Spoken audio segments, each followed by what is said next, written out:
Today, we are engaged in a deadly global struggle for those who would intimidate, torture, and murder people for exercising the most basic freedoms.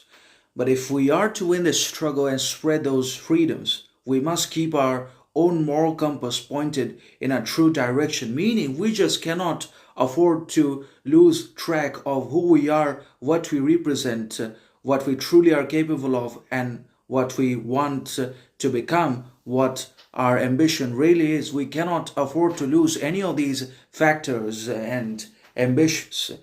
or also we cannot afford to sacrifice and compromise with our boundaries, standards of character, ethics, morality, responsibility, sovereignty, individuality, distinction, either not just on a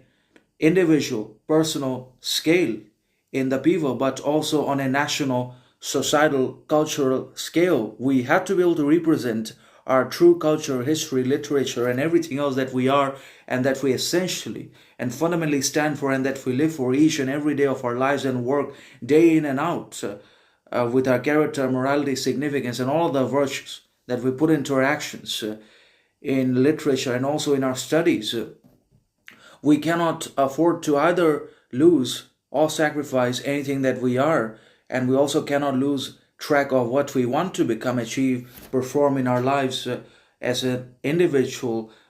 and also as a society, nation, culture. And if we lose track, then not only are we going to be intimidated by hostile individual internal forces and terrorized and threatened, but also by international foreign powers and governments, but we're also ultimately going to be ruthlessly, unreasonably, and unnecessarily overwhelmed, overpowered,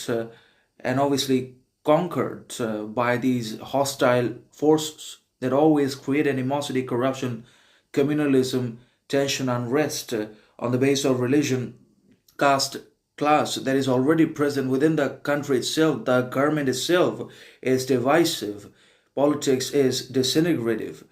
and there is nothing really good happening in the country anymore because the fundamental corruption and its source is the government itself and not really the people. So when the government is corrupt and when it only promotes corruption, disintegration, division, and many other evils, then obviously the people are also going to become corrupt because of lack of knowledge, awareness, wisdom, intelligence, etc. So that is what has really happened to us. We become divisive because of the government's propaganda